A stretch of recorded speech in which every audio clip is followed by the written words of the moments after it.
사도행전 말씀 묵상하는데요. 오늘은 6장으로 이제 들어가서 6장의 말씀 가지고 은혜 받기로 원합니다. 6장 말씀에서는 교회가 문제가 생겼다고 그렇게 보고를 하고 있습니다. 문제가 생깁니다. 사람이 사는 곳은 항상 문제가 발생합니다. 사람이 온전하지 완전하지 않기 때문입니다. 불완전한 인간의 모습으로 모인 우리 교회도 비록 하나님이 완전하신 하나님이시지만 완전하신 하나님의 교회 안에 있는 불완전한 인간의 모습을 통해서 우리가 문제를 경험하게 됩니다. 예루살렘 교회는 지금 불같은 성령의 역사가 일어나고 있습니다.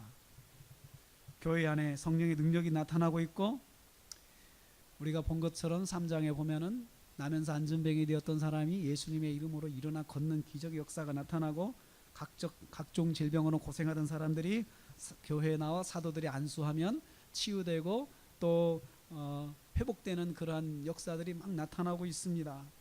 그래서 사도들이 가는 곳마다 사람들이 막 모이게 되고, 또 병든 사람들, 각종 문제가 있는 사람들이 사도들이 안수하여 주기를 바라는 마음으로 길거리에 쏟아져 나오고, 사도들이 걸어가는 곳, 그들이 앉아서 밥 먹는 곳, 그들이 앉아서 담소하는 곳, 어느 곳을 가든지 간에 사람들이 모여들었습니다. 예루살렘 교회는 그래서 여러 종류의 사람들로 가득하였습니다. 사도들이 가는 곳마다 사람들이 모였습니다. 그리고 이미 복음을 받고 믿음으로 모이는 사람도 있었지만, 그 가운데는 복음을 믿지 않지만 내 문제가 급해서 일단은 한번 가보자라고 생각하고 찾아오는 사람들이 많았습니다. 기대하는 마음으로 오는 사람들이 많았습니다. 이렇게 모인 사람들로 인해서 교회는 날마다 제자들이 생겨났습니다. 수천 명의 성도들이 짧은 시간 안에 교회 안에 모였지만 그 가운데는 제자들이 많이 생겨나는 그런 일들이 있었습니다. 지금도 교회에는 많은 사람들이 있지만 그 가운데는 복음을 믿는 사람도 있고 믿지 않는 사람도 있고, 어떻든 간에 복음을 믿든 믿지 않든 교회 안에 있는 것 자체가 복이고, 교회는 그것으로 인해서 똑같은 말씀을 나누고 똑같이 교제하고 똑같이 섬기는 그런 공동체가 바로 교회가 됩니다. 사도행전 2장 41절 우리가 이런 말씀 읽었습니다. 그 말을 받은 사람들은 세례를 받음에 이날의 성도의 수가 3,000이나 더하더라. 한 번 말씀 듣고 3,000명이 회개하고 세례를 받았습니다. 엄청난 숫자죠. 2장 47절에는 숫자를 세지 않습니다. 사람들, 구원받는 사람들은 날마다 더하게 하셨다. 그러니까 숫자를 셀 수 없이 날마다 교회로 오는 사람들이 많았다는 거죠. 이렇게 모인 교회는 사랑과 섬김의 공동체였습니다. 자신의 것을 자기 것이라고 주장하지 않고 나누었습니다. 가난한 지체가 없게 되었습니다. 교회에 가면 자꾸 나눠주고 채워주니까 가난이 극복이 되었던 것입니다. 부유한 지체가 자신의 재산을 팔아서 교회의 사도들 발 앞에 내다 놓고, 그것으로 교회는 가난한 성도를 구제하였습니다. 그들의 필요한 것들을 채워줬죠. 공동의 지갑, 공동의 재산, 그렇게 교회 가면은 그렇게 형성이 되었습니다. 그래서 사도들이 그걸 가지고 구제를 해줬죠. 누가 어렵다 그러면 찾아가서 그 어려움이 뭔가를 듣고 그 필요를 채워줬습니다. 그러나 사도와 성도들의 우선적으로 할 일이 교회 안에 있었습니다. 그것은 무엇입니까?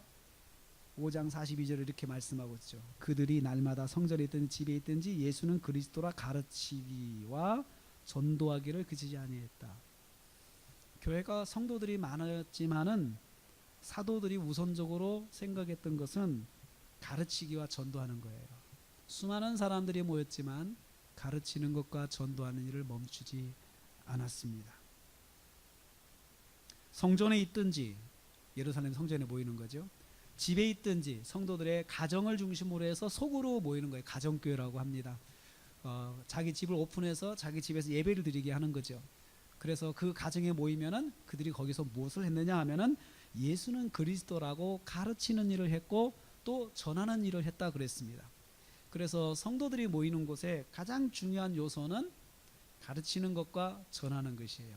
예수 그리스도에 대해서 배우는 것과 예수 그리스도에 대해서 전하는 것이 가장 중요한 일이에요. 그래서 교회 우선순위는 항상 예수는 그리스도라고 전하는 것과 가르치는 것이 제일 1번이 돼야 되는 것이에요. 그렇게 되지 않으면 교회는 그냥 자선단체가 됩니다. 교회가 자선단체하고 다른 것은 1차적으로 해야 할 우선순위가 다른 것이에요. 자선단체는 구제가 우선순위죠. 그렇지만 교회는 가르치는 것과 전하는 것이 우선순위입니다. 무엇을 가르쳤습니까? 예수는 그리스도라는 내용을 가르쳤습니다. 예수님은 구원자다. 나를 구원하신 분이시다. 이것을 가르쳤어요. 이것을 가르치고 또 이 사실을 거기 있는 사람들에게 전했습니다. 처음 온 사람들에게 전했습니다. 그리고 나가서 전했습니다. 이것을 우선으로 삼았던 것입니다. 가르치고 전하는 가운데 가난한 지체가 보였습니다. 그러면 구제하였습니다. 가르치고 전하는 가운데 병든 자를 만났습니다. 그러면 그를 위해서 기도해주고 고쳐줬습니다. 말씀이 충만하였고 성령의 역사가 충만하였습니다. 섬김의 역사가 충만하였습니다. 그 가운데 섬기는 공동체가 되었던 것입니다. 얼마나 아름다운 모습입니까? 교회가 말씀을 건전하게 건강하게 전하고 그 가운데 있는 성도들을 문제를 같이 귀 기울여 들으면서 문제를 해결하기 위해서 힘쓰는 거죠. 그가 돈이 필요하면 누군가가 또 헌신해서 돈을 채워주고, 그래서 그가 직장이 필요하면 직장을 또 안내해주고, 그래서 먹고 살 수 있도록 또 그가 어려움을 해결할 수 있도록 도왔던 것입니다. 그런데 이 아름다운 교회 안에 분쟁이 발생합니다. 불같은 성령의 역사가 일어난 교회 안에 분쟁이 발생한 것입니다. 좀 이해가 안 되죠. 성령이 충만한 교회에 문제가 생긴다는 이해가 안 되죠. 그런데 그럴 수 있습니다. 교회는 문제를 항상 안고 살 수밖에 없습니다. 작은 문제, 큰 문제가 교회에서는 항상 일어날 수밖에 없습니다. 갑자기 발생한 이 분쟁의 문제를 해결하는 모습을 통해서 사도들의 교회가 진정으로 성령이 충만한 곳인지 아닌지를 우리는 여기서 볼 수가 있습니다. 교회는 발생한 문제를 통해서 거기가 정말 예수 그리스도의 제자들인지 그것을 보여줄 수가 있습니다. 그걸 보여주는 것이 바로 교회입니다. 똑같이 사람이 사는 곳에 다른 곳에도 문제가 발생하지만 그 문제가 발생할 때 그곳에서 어떻게 해결하느냐를 보면은 그 사람들이 얼마나 성숙해 있는지, 그 사람들의 시민의식이 어느 정도인지 우리가 알 수 있죠. 우리가 교회가 그러잖아요. 예수님을 믿는 곳이다. 하나님을 믿는 곳이다.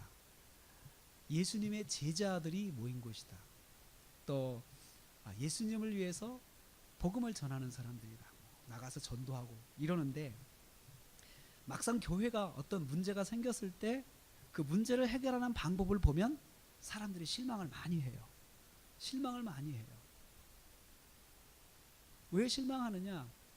거기가 정말 하나님을 믿는 곳이라면 하나님을 믿는 사람들다운 그 모습이 보여야 되는데, 정작 문제를 해결하는 것 보면 그렇지가 못하다는 거예요. 문제를 해결하는데, 그런데 거기에서는 하나님이 없어요. 보니까 하나님이 없는 걸 보고 사람들이 실망을 합니다. 실망을 합니다. 오늘 말씀에서 우리는 그 분쟁이 났을 때 이 사람들이 어떻게 처리하느냐, 이것이 참 우리의 그 관전 포인트예요. 말씀을 보는 관전 포인트가 그 문제를 어떻게 해결해 가느냐. 교회도 똑같이 문제가 생기는데 교회는 어떻게 해결해야 되느냐. 한마디로 성령과 지혜가 충만한 사람들이 그 안에 있어야 해요. 성령과 지혜가 충만한 사람들이 그 안에 있어야 해요. 그 성령과 지혜가 충만한 사람은 지도자부터 그 안에 교회를 섬기는 직분자들이 성령과 지혜가 충만해야 된다는 거예요. 그래서 오늘 문제를 한번 말씀을 통해서 교회가 어떻게 성령과 지혜가 충만한 사람들은 어떻게 문제를 해결해 가는지 그걸 한번 우리가 보겠습니다. 그래서 우리 교회 안에서도 또 저와 여러분의 가정 안에서도 문제를 해결할 때 성령과 지혜가 충만한 사람으로서 문제를 바라보고 문제를 해결해 나가야 된다는 거죠. 부부의 문제, 자녀의 문제, 여러 가지 경제의 문제, 이런 것들을 그렇게 바라봐야 된다는 거죠. 1절에 보면 사건의 발단이 나옵니다. 이렇게 말씀하고 있습니다. 1절에 그때의 제자가 더 많아졌는데 헬라파 유대인들이 자기들의 과부들이 매일 구제에 빠짐으로 히브리파 사람들을 원망하매라고 그렇게 기록되어 있어요. 원망하는 사람들이 발생했어요. 교회 안에서 원망하는 사람들이 나온 거예요. 생각해 보세요. 거기 수천의 사람들이 모여 있는데 수천의 사람들 속에서 원망하는 사람들의 목소리가 이제 커지기 시작하는 거예요. 그것은 문제가 심각한 거예요. 한두 사람이 이야기하면은 그 소리는 묻히지만 그 소리가 밖으로 나왔다고 하는 것은 무리가 크다는 거예요. 헬라파 유대인들이 원망했습니다. 대상은 히브리파 유대인들이죠. 헬라파 유대인들이 히브리파 유대인들에게 원망했어요. 원망의 내용은 자기들의 과부들이 매일의 구제에서 빠진다는 거예요. 그러니까 헬라파 유대인들 속에 과부들이 있었고 히브리파 유대인들 속에 과부들이 있었어요. 그때 당시 전쟁이 많았기 때문에 전쟁 과부가 많았어요. 전쟁 과부가 많았는데 그것을 이제 교회 안에서 이 교회 안에 이분들이 같이 예수를 믿고 하나님 믿으면서 많은 위로와 힘을 얻는 그런 믿음 생활을 하게 됐는데 히브리파 유대인들은 구제를 잘 받는데 헬라파 유대인들이 자꾸 구제에서 누락이 되는 거예요. 이로 보건대 교회 상황을 저는 세 가지로 이 교회가 어떤 교회인지를 분석을 할 수가 있어요. 첫째는 교인들의 구성입니다. 교인들의 구성이 본토 이 팔레스틴에서 유대 중심으로 해서 사는 유대인들과 유대인들 출신의 교인들과 외지에서 로마 그리고 기타 아시아, 소아시아, 지금의 터키 뭐 이런 시리아 또 이런 데서 사는 그런 유대인들이 중심이 된 거죠. 그래서 외지에서 예수 믿고 들어온 유대인들과 본토에서 예수 믿는 유대인들이 나뉘어져 있었던 거예요. 같이 구성이 돼요. 하나 되었죠. 그래서 히브리파는 본토 출신이에요. 헬라파는 이방 출신이에요. 근데 이런 사람들이 이제 교회 안에서 모였죠. 우리로 말하면 지역을 넘어선 거예요. 교회가 지역을 넘어선 거예요. 이방 지역의 출신 교인과 헬라 지역 출신 교인과 히브리 지역 출신의 교인이 함께 모였습니다. 같이 모여서 예배드렸죠. 그리고 서로가 서로를 섬기는 삶을 살았어요. 그래서 우리는 그런 것을 용광로 같은 교회다라고 하죠. 멜팅 폿 같아서 다 녹아지는 거죠. 경상도든 전라도든 어떤 사회든 어떤 사상을 가졌든 간에 교회 안에 들어오면 다 녹아지는 그런 교회, 용광로 같은 교회가 바로 초대교회였습니다. 두 번째로 과부들을 적극적으로 구제하였습니다. 과부들은 교회 안에 성도들을 구성하는 한 구성원이었는데 사실 과부라고 하는 것은 당시에 경제활동을 할 수 없는 취약계층의 대표적인 취약계층이 과부였어요. 그래서 남편이 경제생활을 해줘야 되는데 남편이 없는 거예요. 전쟁으로 사망했든지 여러 이유로 해서 사망한 사람들이 있어서 그 당시에는 남자들이 다 나가서 일을 하는 건데 여자들은 집에 있는 거죠. 그러니 남편이 죽어버리면 먹고 살 수가 없는 거예요. 취약계층이에요. 그래서 이 사람들이 교회 안에 왔을 때 교회에서는 이 과부들을 적극적으로 구제했어요. 과부들만 구제한 건 아니에요. 취약계층의 대표적인 예로 과부를 들은 거죠. 그래서 가난한 자들을 돕는 일을 교회가 했던 거죠.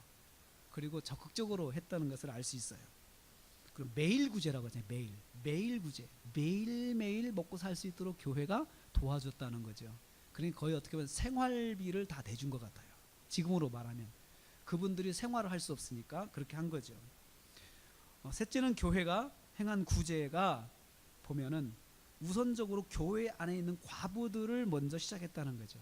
그러니까 교회 구제가 그냥 그 모든 과부를 대상으로 한 것이 아니고 공동체 안에 있는 과부들 우선 대상으로 한 거예요. 그래서 교회에서 구제할 때는 우선 교회 안에 있는 성도들을 먼저 돌아봅니다.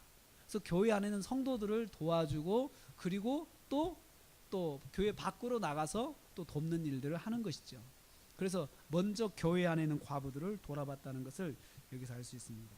그런데 문제가 발생했어요. 헬라파 유대인들이 원망했습니다. 원망했다는 말은 뒤에서 수군거리고 불평하는 걸 말해요. 처음엔 뒤에서 말을 했어요. 왜 이렇게 되지? 왜 이런 일이 일어나지? 이렇게 이야기를 한 거죠. 근데 그 소리가 수군거리는 소리가 수면 위로 올라온 거예요. 그러니까 한두 번에서 끝난 것이 아니고 지속적이고 반복적으로 이제 진행되다 보니까 이게 계속 목소리가 커지는 거죠. 그런데 사도들은 그걸 몰랐어요. 왜 몰랐을까요? 사람이 많잖아요. 사람이 많고 우선 눈에 보이는 사람들은 다 만족하고 있잖아요. 그러니까 사도들이 그걸 모르고 있다가 문제가 커지는 것은 바로 이제 목소리가 커지고 이제 목소리가 분쟁을 일으키는 정도로 커졌을 때 사도들이 이제 알게 된 것이에요. 그래서 히브리파 유대인들과 헬라파 유대인들이 서로 이제 다투게 된 거죠. 교회가 이제 히브리파 유대인들만 귀하게 여긴다 이렇게 이제 이야기를 하겠죠. 헬라파 유대인들이 자꾸 빠지니까 아유, 예루살렘 교회는 정말 히브리파 유대인들만 귀하게 여겨, 헬라파 유대인들은 차별해. 이제 이런 목소리가 계속 나오게 되겠죠. 차별과 끼리끼리라고는 오해를 이제 발생할 수 있는 조건이 된 거예요.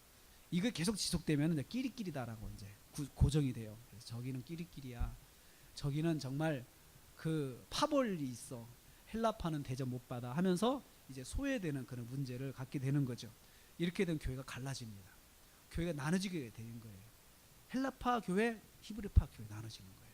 그 직전에 지금 있는 겁니다. 여기에 대해서 사도들이 대처한 것은 다음과 같습니다. 우리는 이 사도들이 대처하는 것을 통해서 정말 사도들이 그야말로 성령과 지혜가 충만한 사람인지 아닌지를 알 수가 있어요. 이 사람들이 정말 인간적인 사람들인지 정말 성령의 사람들인지 하나님의 제자들인지 예수님의 제자들인지를 이 사건을 통해서 알 수가 있습니다. 첫째는 사도들은 모든 제자를 불렀습니다. 그리고 이 사태가 발생한 원인에 대해서 전반적으로 분석을 하죠. 그래서 6장 2절 전반부 이렇게 말합니다. 12사도가 모든 제자를 불렀다. 제자를 불렀어요. 제자는 헌신된 사람들이죠. 교회를 위해서 헌신하고자 다짐한 사람들을 다 모았어요. 다 불렀어요. 한두 사람만 부른 게 아니에요. 12제자가 다 불렀어요. 불러놓고 이 이제 상황을 청취한 거죠. 상황을 청취한 거죠. 저는 여기에서 한 가지 제자들의 이 모습을 보면서 참 이 사람들이 성숙하다는 것을 봅니다. 뭐냐면 그 일에 대해서 감정적 반응을 하지 않아요. 감정적 반응을 하지 않아요. 사도들은 지도자잖아요. 그렇잖아요. 자기들은 지도자고 그리고 수천 명, 지금 만 명이 더 넘었을 거예요. 이 사람들의 성도들의 리더예요. 그런데 사람들이 불만을 표현하는 거예요. 여기저기 불만을 표현하고 어떻게 보면은 사도들을 성토하는 거죠. 그리고 그 자리에서 여러분 청취했을 때 청취의 내용은 현장 이야기를 들려줘야 될 거 아니에요. 지금 왜 이런 일이 났습니까? 사람들이 지금 뭐라고 하고 있습니까? 라고 했을 때 직선적으로 이야기를 해주겠죠. 사도들이 마음이 변한 것 같아. 사도들이 처음 마음이 변했나 봐. 그렇게도 말하는 사람이 있습니다. 그리고 사도들은 히브리파 성도들만 좋아한다고 그렇게 말하는 사람도 있습니다. 사도들은 헬라파 사람들에게는 관심이 없다고 말하는 사람도 있습니다. 뭐 이렇게 직선적으로 들을 거 아니에요. 그런 거 들을 때, 그런 말 들을 때 자기는 원래 그런 뜻이 아닌데, 그런 마음이 아닌데 그렇게 말하면요 마음 상합니다. 그리고 자존심 상합니다. 감정적 대응을 할 수 있어요. 누가 그런 말을 하냐고. 누가 그런 말을 하냐고. 감히 말이야. 우리는 그렇게 하지 않는데 그건 오해예요. 그러면서 그렇게 말하는 사람이 있으면 데리고 오세요. 막 화가 날 거 아니에요. 억울하니까. 근데 사도들은 자기들이 자존심이 상할 수도 있고 자기들이 정말 열심히 밤잠도 안 자고 열심히 그 구제하고 도왔는데 그 자기들에게 돌아온 것이 뭐예요? 원망이 돌아오니까 얼마나 자존심 상하겠어요. 감정적 대응을 하지 않아요. 자기들의 권위가 땅에 떨어지는 거예요. 지금 현재. 그런데도 감정적 반응을 하지 아니하고 모두의 의견을 듣습니다. 모두의 의견을 듣고 무엇이 문제인가를 잘 차분차분 생각해 보는 거예요. 저는 여기서 사도들이 정말 성령의 사람들이라는 것을 생각하게 돼요. 이 말을 들으려면요 몇 가지 그 마음 자세가 있어야 돼요. 첫째는 성도들을 사랑하는 마음이 있어야 돼요. 사랑하는 마음이 있어야 돼요. 내 감정을 상하게 하는 사람의 말을 들으려면요 먼저 그 사람을 사랑하는 마음이 있어야 돼요. 사람들을 사랑하는 마음이 있어야 돼요. 그랬구나. 그렇게 반응을 해야 되잖아요. 그리고 온유한 마음이 있어야 돼요. 온유한 마음이 있을 때 화를 절제할 수가 있어요. 내가 자기들을 어떻게 도왔는데, 어떻게 내가 자기들을 섬겼는데 그런 소리를 하고 있어 하고 그런 마음이 나오지 않도록 온유해야 돼요. 그리고 절제하는 마음이 있는 거예요. 이분들이 절제하는 마음, 이게 성령의 열매거든요. 절제하는 게 있는 거예요. 자기들의 권리와 자기들의 잘한 것에 대해서 주장할 수 있어요. 아니야, 우리가 어떻게 했는지 알아? 그러면서 증거를 들이대면서 우리가 이렇게 이렇게 했어, 열심히 했어. 그랬는데 그게 왜 그렇게 그런 말을 하는 거야? 하면서 자기를 어떻게 보면 더 합리화를 하려고 할 수 있잖아요. 그런데 사도들은 그렇게 하지 않았어요. 아니, 그렇게 할 수도 있는데 하지 않았어요. 성령의 사람들이죠. 갈라디아서 5장 22, 23절에 보면은 성령의 열매가 있어요. 지도자들은 성령 충만해야 돼요. 성령 충만해야 교회가 행복해요. 지도자가 성령 충만하지 않으면 교회가 불행합니다. 교인들이 항상 목사님 얼굴색만 보고 눈치를 보게 된 교회 가가지고 목사 오늘 기분이 안 좋은 것 같으면 조심하자, 오늘 조심하자. 그러면 교회 가는 것이 스트레스죠. 근데 목사님이 항상 성도들이 볼 때 기쁨과 평안에 있는 모습을 보면은 성도들이 항상 교회 갈 때 기대가 되죠. 우리 목사님이 오늘 어떤 모습을 하고 있을까 기대가 되잖아요.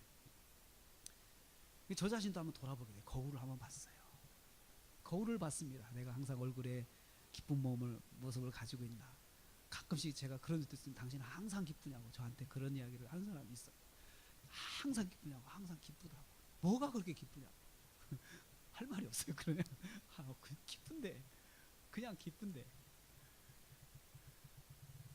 오직 성령의 열매는 사랑과 희락, 기쁨이죠. 화평, 평안, 오래 참은 자비, 양선, 충성, 온유, 절제. 이 같은 것을 금지할 법이 없다. 이 같은 것을 하지 말라고 하는 법은 없다. 세상에 그렇잖아요. 세상에 기쁘게 살지 말라는 법이 있습니까? 없습니다. 이것은 그만 사랑하지 말라는 법이 있습니까? 없습니다. 사랑하라고 하죠. 오히려 성령의 열매 속에 사랑과 온유와 절제가 있습니다. 사랑의 열매 속에 다시 성령의 열매가 있어요. 사랑의 열매가 또 있어요. 고린도전서 13장 보면서 사랑의 열매가 또 있어요. 사랑의 열매 속에 성령의 열매가 또 있어요. 4절 7절 사랑은 오래 참고 사랑은 온유하며, 온유하잖아요. 온유, 충성, 자비. 그 성령의 열매 속에 사랑의 열매와 성령의 열매는 겹쳐요. 사랑이 성령의 열매고 성령이 사랑의 열매. 자랑하지 아니하며 교만하지 아니하며 무례히 행치 아니하고. 사랑한다 하는 건 무례하지 않는 거죠. 예의를 지키는 거죠.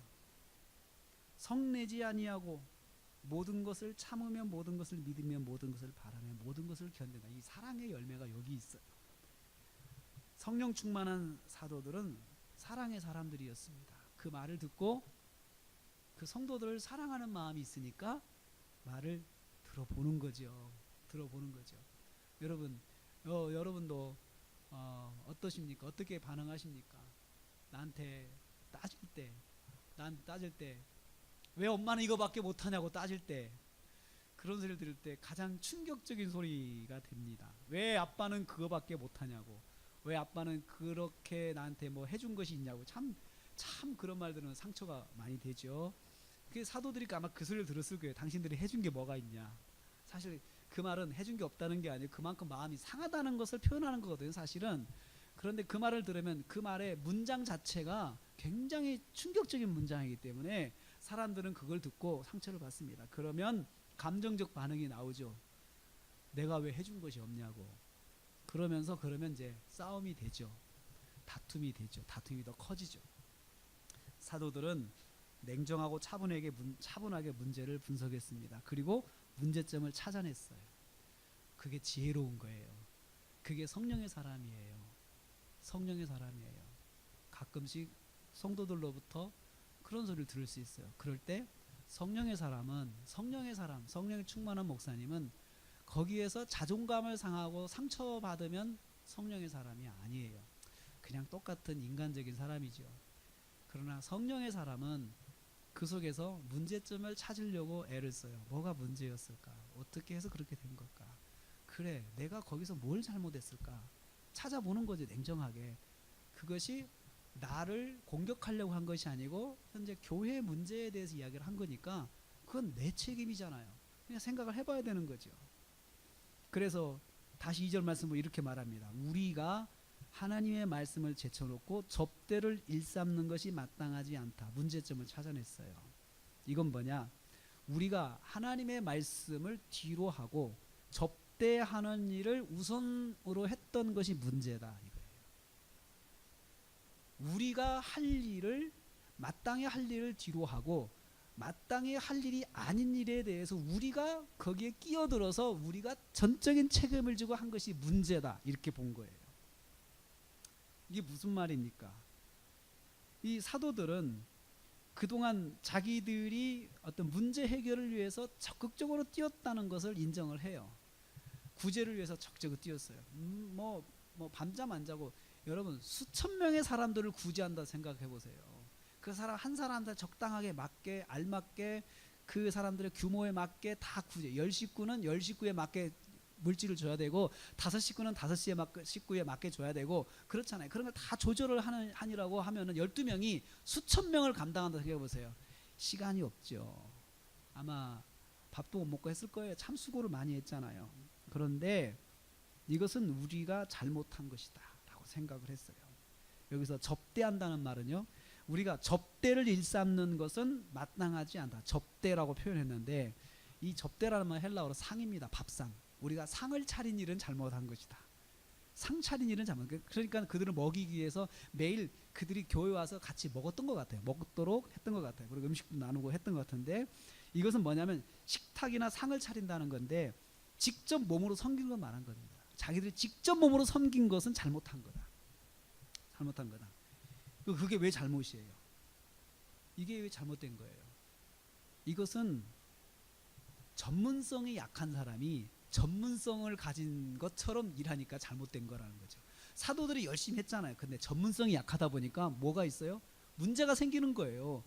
전문성이 있다면 뭐예요? 빠지지 않아야 돼요. 사람들이 골고루 사람들이 구제를 받아야 되는데 전문성이 약하다 보니까 열심히 했는데 자꾸 문제가 생기는 거예요. 다 도왔는데 밥을 안 먹은 사람이 생긴 거예요. 이건 왜 그래요? 전문성 문제예요. 전문성 문제. 사도들은 전문가가 아니잖아요. 그런 일에. 그런데 자기들이 정말 열심으로 뜨거운 마음으로 막 그 일에 뛰어드는 거예요. 그러다 보니까 자기들이 정작 전문가적인 그런 일을 해야 될 말씀을 전하는 일에 대해서는 소홀히 한 거예요. 말씀을 전하는 소홀히 한 거예요. 그러면서 자기의 전문적인 영역이 아닌 구제하는 일에는 더 자기들이 힘써서 일하다 보니까 이제 빠지는 사람들이 생기게 됐고 한두 번 빠진 게 아니고 지속적으로 빠지다 보니까 교회가 문제가 된 거예요. 이러한 사역은 결국 사도들의 한계를 드러냈습니다. 역시 이분들은 전문가가 아니다 이거죠. 우리는 가끔씩 목사님들이 전문적인 영역이 아닌 것에 대해서 자기가 너무 좋고 재밌으니까 막 뛰어드는 분들이 있어요. 그 열심히 하는 것 보면서 우리가 보통 감동받고 은혜 받죠. 그렇지만 그것은 한두 번 하는데 좋게 해야 돼요. 한두 번은 가서 할 수 있지만 지속적으로 거기에 목사님이 자기 일을 바꿔가지고 거기에 뛰어들어서 자기가 거기서 막 전적으로 주도해서 뭘 한다고 하는 것은 그것은 오히려 더 큰 문제를 낳을 수가 있습니다. 전문적인 영역이 아닌 것에 대해서는 전문가들에게 맡겨야 된다는 거예요. 여기 초대교회에 그런 문제가 났어요. 그래서 사도들이 구제사역한 것 자체가 잘못이라는 게 아니에요. 사도들은 구제사역 하지 말라 그 말이 아니고 구제사역은 하되 자기가 우선순위를 두고 하지는 말라는 거죠. 우선순위를 두고 할 수 있는 사람들은 전문가들이 우선순위 두고 하고 사도들은 뒤에서 도우면 돼요. 자기들도 가서 하루 가서 봉사하면 돼요. 그렇게 해야 되지 꼭 자기가 앞에서 지도자가 돼가지고 해야 된다고 생각을 하는 사람들이 꼭 있어요. 그런 어떤 그 스타의식 꼭 이런 분이 있어요. 스타의식 있는 분이 있어요. 참 조심해야 돼요. 목회자들이 조심해야 돼요. 꼭 자기를 만능으로 착각하는 목회자들이 있어요. 만능으로. 그러니까 조심해야 돼요. 나는 만능이 아니다라고 생각을 하고 내가 잘할 수 있는 거 빼놓고는 다 전문가들에 맡겨다. 그래서 여러분 그런 이야기를 합니다. 목사는 똑같은 성도예요. 성도지만 교회 안에서 역할이 목회를 하는 역할을 하는 목사예요. 성도예요. 그게 목사예요. 정확한 표현이 그거예요. 목사가 성도들 위에 뛰어난 어떤 존재가 되면 안 돼요. 물론 그 가운데 하나님께 특별한 은사를 주셔서 뛰어나게 하는 부분에, 뛰어난 부분에 대해서는 뛰어나죠. 그렇지만 그것이 모든 부분을 통과하는 뛰어남이 아니라는 거예요. 하나님께서 대표로서 대표권을 인정해 주시는 사람이고 그런 거지, 내가 여기서 다 모든 것을 다 해야 되는 사람이 되면은 안 됩니다. 자신의 전문 영역에 아는 일에 전념한 것이 잘못이었습니다. 그래서 사도들이 깨달았어요. 사도들이 깨달았어요. 그래서 이것을 사도들이 깨닫고 한 것은 성령께서 깨닫게 하신 거예요. 성령께서 불평 사건을 통해서 사도들이 자신의 본연의 사역으로 돌아가 교회를 세우도록 이끌어 주신 거예요. 이게 지혜로운 거예요. 이게 성령의 사람이에요. 아, 하나님께서 내가 이걸 원하시는구나 하고 그것으로 자기를 그 하나님의 뜻으로 돌리는 사람이 성령의 사람이고 지혜로운 사람이에요. 그런데 그런 일이 날 때 감정적 반응을 하면 문제 해결은 안 되고 교회는 더 힘들어질 수밖에 없어요. 교회는 힘들어질 수밖에 없어요. 그래서 그러한 사람들, 그래서 요즘에 교회에 목회자들이 겪은 교회 문제는 목회자의 문제거든요. 목회자가 잘못해서 교회가 문제가 생기는 거예요. 목회자가 처신을 잘못한 거죠. 어떤 문제 상황을 지혜롭게 감당하지 못해 생기는 거예요. 대부분이. 그래서 여러분, 우리 신학교에 가면은 신학교에서 가장 먼저 우리에게 말하는 게 딱 들어가면 그런 말이 있어요. 먼저 인간이 되라고 이야기해요. 인간이 되라고 이야기해요. 저희 학교 가면은 신입생도 모아놓고 먼저 인간이 되라 이거 가르쳐요. 깜짝 놀랐어요. 저는 먼저 성령 충만하라 그 말 할 줄 알았거든요. 근데 먼저 인간이 되라. 그리고 신자가 되라. 신자. 그리고 나서 성자가 되라. 그렇게 이야기해요. 목회자들의 자질의 문제가 많이 요즘 나오고 있어요. 목회자들의 자질의 문제가 인격이 성숙하지 못한 목회자들이 많이 있어요. 초대교회 지도자들은요, 얼마나 대단한 사람들입니까? 정말 손을 얹으면 벌떡벌떡 일어나고 치유받고 말씀의 능력이 나타나고 대단한 사람들이 사실은 그러기 쉽지가 않거든요. 모든 은사를 하나님이 다 주셨어요. 12제자들에게. 그런 대단한 사람, 감히 그런 분들한테 어디 불평을 해요. 그런 분들한테 상상할 수 없잖아요. 그렇지만 인간인지라 잘못된 거 아니냐 이거죠. 이야기를 한 거예요. 그때 지도자들이 그 문제를 고쳤습니다. 해결책을 이렇게 합니다. 3절 말씀, 형제들아 너희 가운데 성령과 지혜가 충만한 사람, 칭찬받는 사람 7을 택하라. 해결책은 무엇입니까? 이 일은 전문 일꾼을 세워서 맡기자. 이렇게 한 거예요. 참 지혜롭죠? 전문 일꾼. 그래서 우리가 이 일을 그들에게 맡기고 그들이 할 수 있게 하자. 우리는 우리가 할 일을 하고 일꾼을 세워서 일꾼들에게 전문적인 일을 하도록 하자. 그러면서 굳이 하는 일은 그들에게 맡기자라고 계획을 합니다. 그래서 7사람을 선택하라라고 했는데 여기서 교회 일꾼이 될 수 있는 사람 자격에 대해서 우리는 몇 가지를 알 수가 있어요. 교회가 일꾼을 세울 때 어떻게 세워야 되느냐? 첫째, 너희 가운데 있는 사람을 세워라. 너희 가운데서 추천하라 그랬어요. 일꾼은요, 교회 안에, 우리 나라교회 일꾼은 우리 나라교회 성도 안에서 나와야 돼요. 안에서 나와야 돼요. 왜 그럴까요? 공동체 안에서 이미 인정받은 사람이어야 된다는, 낙하산 없습니다. 낙하산이 되면 안 돼요. 어느 날 어떤 교인이 어느 교회 다니다가 와가지고 새로 와가지고 막 열심히 막 단기간에 열심히 뭔가 해가지고 사람들의 눈에 딱 띄었어요. 그리고 자기가 뭐 장로가 되고 싶다 뭐 이런 사람들 많거든요. 그러면 안 돼요. 교회 안에서 지속적으로 섬기고 교회를 또 섬기고 또 성도들과 교제했던 사람들 중에서 뽑아야 되는 것이에요. 두 번째는 영적인 자격이에요. 영적인 자격, 오늘 말씀해 주신 성령과 지혜가 충만한 사람이라고 해요. 성령과 지혜가 충만한 사람. 자, 교회 안에서는 학벌 따지지 않아요. 첫째, 성령의 사람이어야 돼요. 성령의 사람 참 애매한 표현이죠.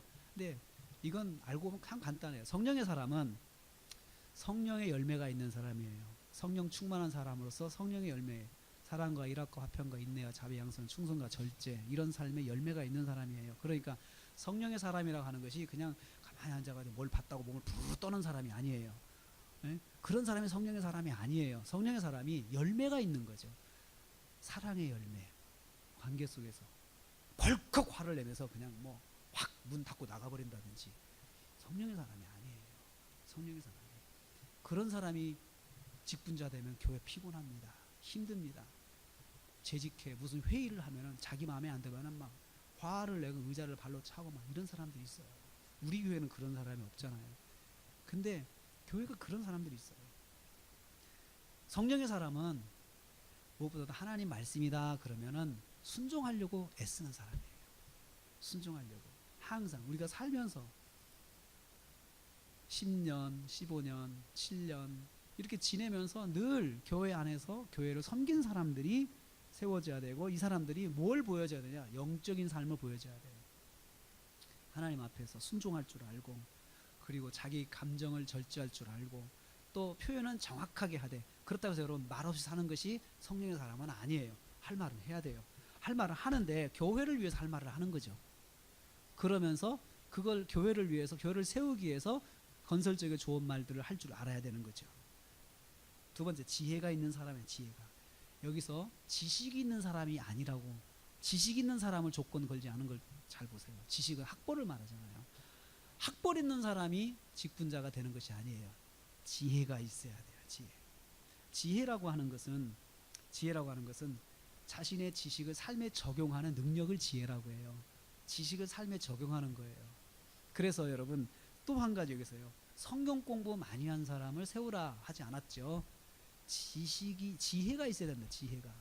성경 공부 많이 한 사람의 지식, 성경의 지식이 많은 사람이 직분자가 돼야 된다. 이렇게도 말하지 않았어요. 지혜가 있어야 된다라고 했어요.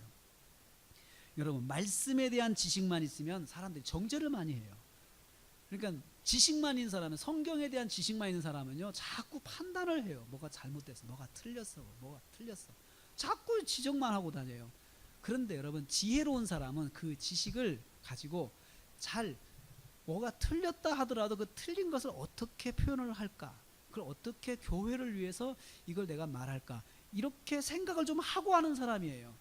그런데 여러분 이제 막 그 지식을 가진 사람은 지혜가 부족하니까 막 직선적으로 말하고 다녀요. 그건 하나님 뜻이 아니야 막 그런 말하고 다녀요. 여러분 그 아이들이요, 아이들 용재가 뭘 유치원에서 배우면 엄마 틀렸어 그러잖아요. 지가 최고잖아요. 이게 왜? 지식이 들어가니까 생각하는 거죠. 그렇게 말해요. 근데 조금 이제 지혜가 들어가면요, 틀렸다는 말을 하더라도 이거 기분이 상할 텐데 어떻게 말을 하지? 좀 생각하잖아요. 그게 점점 지혜가 생기는 거예요. 그런데 여러분 교회 안에서도 성경 공부를 했을 때 가장 우려되는 것이 그거예요. 그거 가지고 막 판단하고 다니는 거야. 판단하고 다니는. 그래서 그것 때문에 사람들 상처를 막 주는 거야. 어디 성경 보니까 그렇게 말씀하고 있는데 그건 잘못된 거야. 그러면 막 말하고 다녀요. 그러면 자기를 성령 충만하다고 생각을 해요. 아니에요. 일꾼은 그런 사람이 되는 게 아니고 지혜가 있어야 되는 거죠.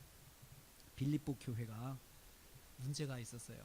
그런데 어떤 문제? 사랑이 부족해서 빌립보 교회 문제 해결을 위해서 바울이 기도를 이렇게 했어요. 교회가 지식과 총명으로, 지식과 지혜로 사랑이 넘치게 하옵소서, 이렇게 기도를 했어요. 빌립보 교회가 사랑이 충만하기를 기도했어요. 근데 사랑이 없는 교회가 아니라 사랑이 있긴 있는데, 이분들이 두 가지 문제가 있어요. 사랑을 하는데, 사랑을 서로 섬기는데 지식이 없는 사랑이에요. 말씀이 없는 사랑을 하는 거예요. 말씀에 근거하지 않는 사랑. 두 번째는 지혜가 부족한 사랑이에요. 지혜가 부족한 사랑. 그러니까 지혜가 부족한 사람은 사람을 상처를 줍니다. 예를 들면 이렇습니다. 내가 기도하는데 성령께서 자기한테 돈 얼마를 주라고 하셨어. 그래가지고 무조건 줘요. 근데 받는 사람 입장은 생각을 안 하는 거예요. 받는 사람의 생각은 무조건 내가 응답받은 놈은 받아야 돼, 이렇게 하는 거죠. 그러면은 여러분 받는 사람이 때로는 고마워할 수도 있지만 그거 가지고 상처받을 수도 있어요. 받는 사람은 생각을 해봐야 되거든요. 그리고 또 어떤 분은 성령께서 내가 자기 밥 사주라고 해서 무조건 불러내요. 전화해가지고 밥 사주라고 했으니까 자기 나오라고 전화해가지고 빨리 나오라고 해서 왜 그러냐고. 내 기도하는 성령께서 자기 밥 사주라고 했다고. 난 배 안 고픈데요. 아니야 그래도 나와. 막 우기는 분이 있어요. 그것은 왜 그렇습니까? 지혜가 부족한 거예요.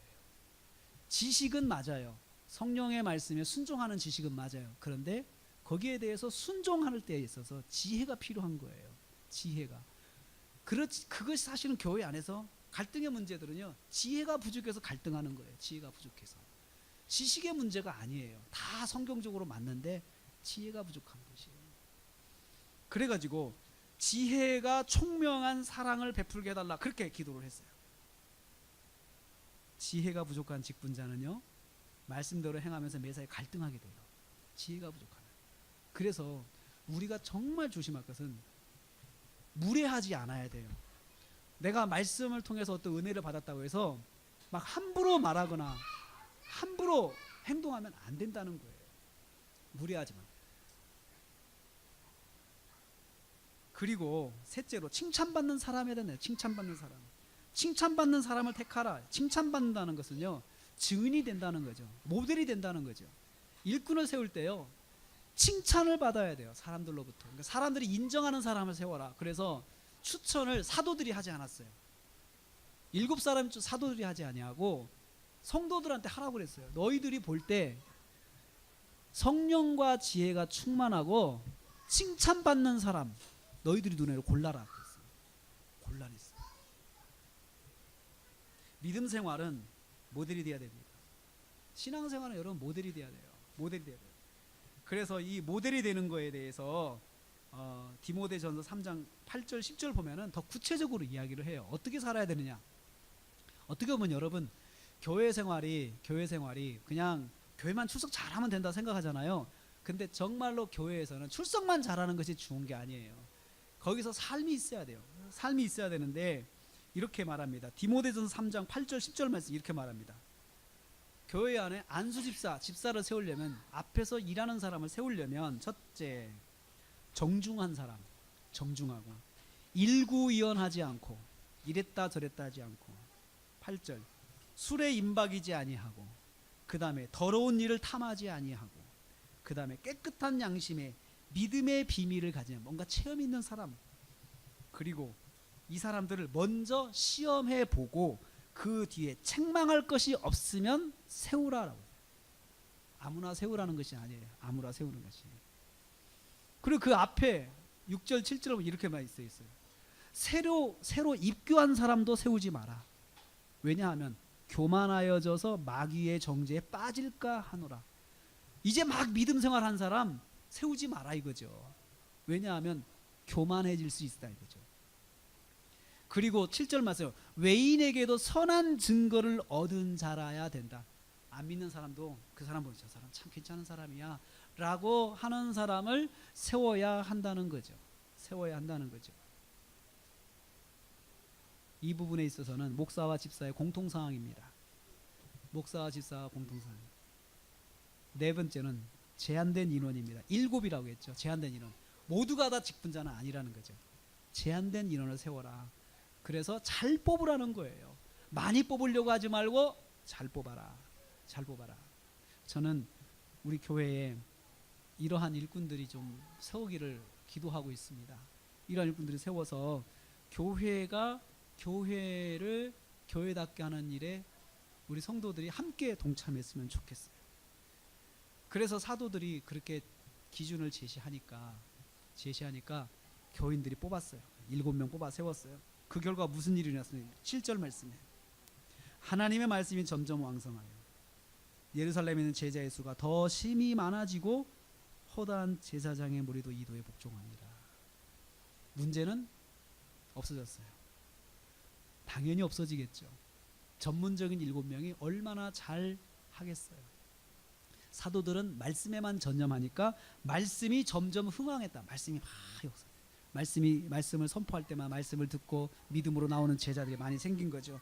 그리고 심히 많은 사람들이 주께 돌아왔어요. 제자들이 됐어요. 여기 보면은 심히 많은 사람들이 주의 도에 복종했다. 제자의 수가 많아졌다. 성도가 많아진 게 아니고 제자가 많아졌어요. 이게 중요한 거예요. 성도가 많아진 게 아니고 제자로서 예수님을 따르는 삶을 살고자 헌신한 사람들이 심히 많아진 거예요. 이 사람들이 세계 각곳에 나중에 흩어져 가지고 세계를 향하여서 복음을 전한 사람이 된 거예요. 이름 없이 빛도 없이. 그리고 사도들은 말씀에 전념하는 일을 하게 됐습니다. 말씀을 맺습니다. 교회는 성령과 지혜가 충만한 사람들이 모여 있는 곳이 교회가 돼야 됩니다. 그리고 교회는 지도자부터 성령과 지혜가 충만해야 되고 일꾼들이 성령과 지혜가 충만해야 됩니다. 목사는 말씀과 기도에 전념하는 교회가 되어야 됩니다. 교회가 될 때 복이 있는 교회가 됩니다. 목사님이 말씀과 기도에 전념할 수 있는 교회, 복된 교회입니다. 성령과 지혜가 충만한 사람은 오늘 말씀을 통해서 몇 가지를 깨닫게 됩니다. 감정적 반응을 하지 않아요. 성령과 지혜가 충만한 사람은 어떤 일을 만났을 때 감정적 반응, 딱 구분하는 거죠. 내 자존심과 현재 이 일을 해결할 문제가 뭔지 딱 구분을 해야 돼요. 자존심을 뒤로 하고 문제 해결을 위해서 자기 감정을 절제할 줄 아는 사람. 성령과 지혜가 충만한 사람은 많은 사람의 본을 보이는 삶을 사는 사람이에요. 성령과 지혜가 충만한 사람은 교회를 교회되게 하는 사람이에요. 성령과 지혜가 충만한 사람들은 교회를 왕성하게 하는 촉매 역할을 하는 사람이에요. 성령과 지혜가 충만한 사람들은 바로 평신도 사도예요. 평신도 목사예요.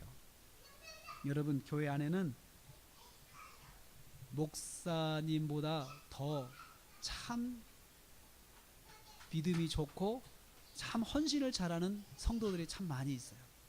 교회 안에는 참 그런 분들 보면은 부럽고 기가 죽어요. 야, 목사도 아닌데 정말로 믿음 좋고요, 품성 좋고요. 그 다음에 참 교회를 예쁘게 섬기는 사람들이 참 많아요. 그런 교회가 있어서 교회가 부흥하는 것이에요. 그리고 성장하는 교회는, 부흥하는 교회는 그런 성도들이 있어요. 그런 성도들이. 그래서 사실은 사람들이 목사님 보고 교회 나오는 게 아니고 성도 보고 나오는 거예요. 아무개 성도 보면서 야, 저 사람 보니까 나도 교회 가고 싶다, 이런 거죠. 어떤 사람이 되어야 됩니까? 성령과 지혜가 충만한 사람이 되어야 됩니다.